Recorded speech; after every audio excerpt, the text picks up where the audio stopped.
alors je sais pas faire de désamorcer un conflit, c'est-à-dire qu'en fait ce qui est plus compliqué pour moi justement, c'est de dire bon là on va se poser, ça va pas, on va en discuter. En fait c'est cette étape-là de dire les choses, moi c'est mon principal problème, c'est de désamorcer pour dire les choses avant que ça n'empire. C'est-à-dire que moi après, si j'ai trop entassé, que j'ai accumulé sans rien dire, bah, le moment où bah, il se passe un truc des fois ridicule, hein, mais en fait moi c'est le trop plein, et là je vais exploser et c'est fini. Que ce soit au travail, que ce soit en relation amicale, que ce soit en couple. Et en fait, souvent les gens ils comprennent pas. Ils me disent, mais attends, t'as explosé juste pour ça? Bah non, en fait. Et là, je ressors tout ce qu'il y a. Ils me disent, mais pourquoi tu me l'as pas dit avant? Je dis, bah parce que j'ai pas réussi à désamorcer en fait. J'ai pas réussi à passer ce cap de juste. C'est tout, ça paraît tout bête, mais pour moi, je me liquéfie. C'est vraiment. C'est même pour annoncer que je quittais mon premier CDI à mon père. Là, j'ai mis 2 mois avant de lui annoncer. Résultat, c'était 1 mois avant la fin de mon contrat. Mais parce que je savais que ça allait provoquer du conflit. Et donc, rien que le fait de passer la barrière, de dire bon, j'ai quelque chose à te dire. Voilà, j'ai quitté mon CDI. Mais alors ça a été. J'ai sorti les rames. Enfin, vraiment, ça a été compliqué, quoi. Alors qu'au final, mon père m'a dit bon, bah, si t'es parti, c'est que c'était sûrement la meilleure décision à prendre pour toi. Et là, je me suis dit, tout ça pour ça. Pourquoi tu ne l'as pas dit avant?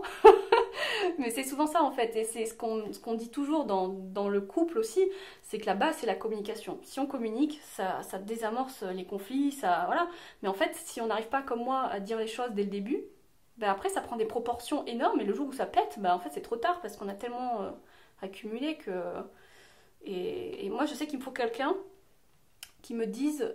Enfin, qui arrive à savoir quand il y a quelque chose, ils me disent bon là je sens que ça va pas, qu'est-ce qu'il y a? Et moi si on m'ouvre la porte, je peux dire les choses calmement. Ça va me coûter un peu quand même parce que j'ai l'impression d'être dans un conflit alors qu'on me dit mais il n'y a pas de conflit.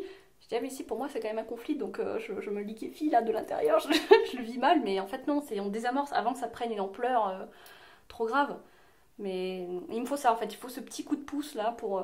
Enfin voilà, après je travaille sur moi, hein. Je sais qu'il faut apprendre à le faire parce que c'est important si on veut garder les gens qu'on aime aussi avant que ça devienne trop tard en fait. Parce que je sais que chez moi, après ça s'accumule et après ça devient tellement dur pour moi, je peux plus garder le contact avec la personne parce que j'ai trop gardé et comme je suis rancunière, ce qui est pas bon non plus, ben, je peux plus revenir en arrière en fait.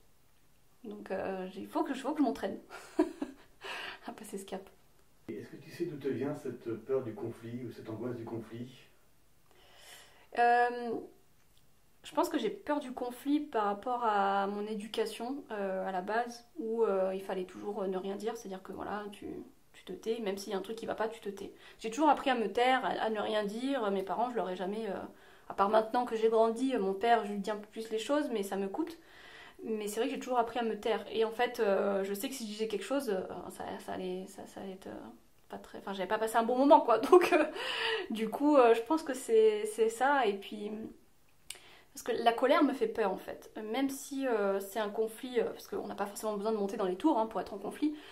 Mais en fait, alors déjà parce que j'ai toujours peur qu'on ne m'aime pas.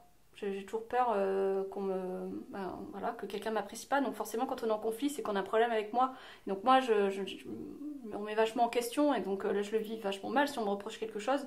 Donc forcément, s'il n'y a pas de conflit, on me reproche rien. La gestion de conflit, ça s'apprend quand même. Moi, je trouve que ça, c'est pas... Bon, il y en a, enfin, chez certains, c'est inné, mais la gestion de conflit, c'est quand même quelque chose qui est très compliqué. Il faut réussir à comprendre comment fonctionnent les gens, il faut comprendre l'origine du conflit, parce que des fois, vous avez un conflit, mais en fait, c'est pas le vrai conflit. C'est qu'il y a beaucoup d'autres choses derrière, et bon, bah, il y a l'ego d'un qui prend le dessus, et etc. Donc, c'est tout un... C'est très très complexe. Et mon frère avait appris à le faire au travail, et donc il m'a dit ça m'a énormément aidé d'un point de vue professionnel et personnel. Et je le comprends parce que moi un jour j'arrive à gérer des conflits et à communiquer de manière non violente, etc. Mais ça facilite tellement les relations aussi. On peut pas toujours rester à la surface et prendre sur soi et puis ne jamais rien dire. En fait, il y a forcément un jour où ça explose, donc autant désamorcer le conflit dès le début. Mais bon, bah, ça, j'ai pas encore réussi à le faire.